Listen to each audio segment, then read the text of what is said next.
Hello guys, আসসালামু আলাইকুম।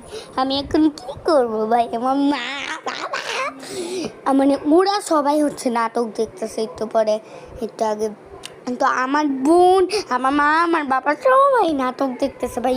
আর ওই ব্যাগটা না আমার বাবা বের করে দিয়েছে। আমার বোন, আমি বললাম যে আমাকেও বের করে দাও, বাবা না বের করে দিবে না।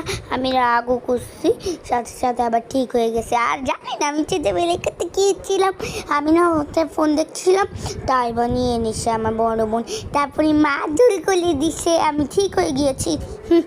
I M a very good girl. আমি কিন্তু ভেঙতে পারিনি, এমনি করছি। বুঝছেন? I M a very good girl ভাই, অনেক গুড গার্ল। ভাই আমি ঘড়ির দিকে তাকাই, এটা কী দেখলাম ভাই? সত্যি আপনাকে আমি দেখাচ্ছি, অ্যাকচুয়ালি 12:55 বাজে।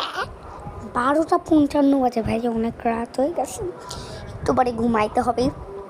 ঘুরতে জন্য ওরা দেখতেছে নাটক আর আমি মোবাইল টিপতেছি। আর গান জানেন গাইস কী করবো, আর হচ্ছে আপনাদের সাথে ভয়েস শেয়ার করতেছি। জানেন আমার বাবা গরুর মাংস বানাইছে, এত মজা হয় বাবার। বাই।